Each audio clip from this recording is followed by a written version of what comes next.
1. Thanks for logging on to 12news.com. What a day in Valley Sports.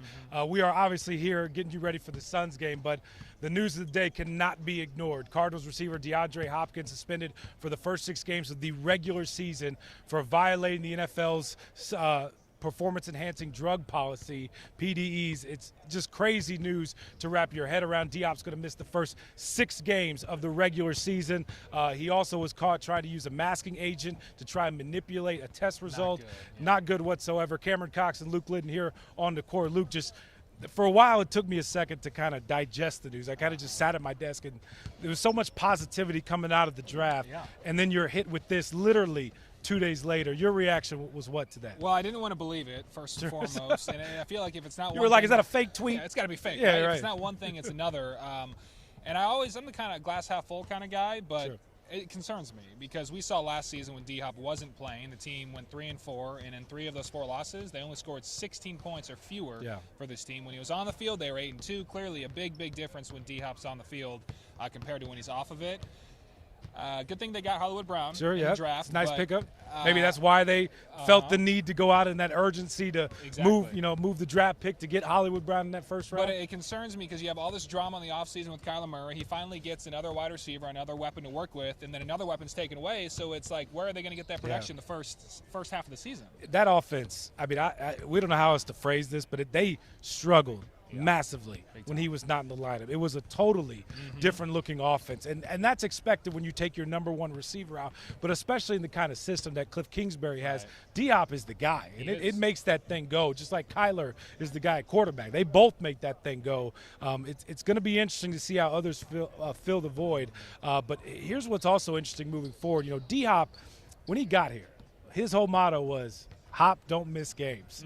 And we've said that countless times on TV. My executive producer, Jeff Schneider, is here smiling at us because he's heard it a bunch of times.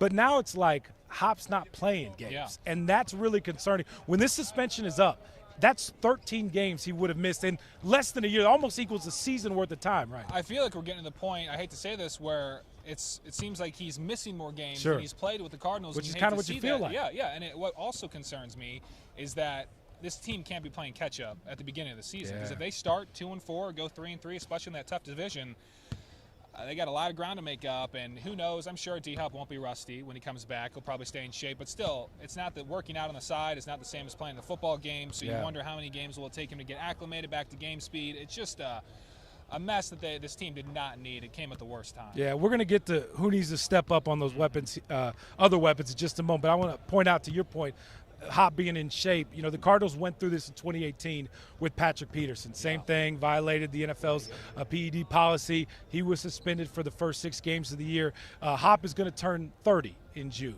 When this happened to Patrick Peterson, he was 29 years old.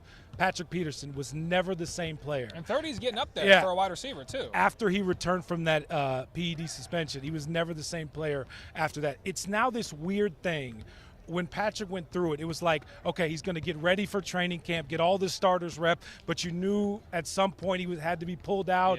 You know, the starters don't play a lot in training camp, so how much do you really get ready for the season? Hop doesn't practice that much to begin with, so how much do you push him in training camp? And then that 6-week off period.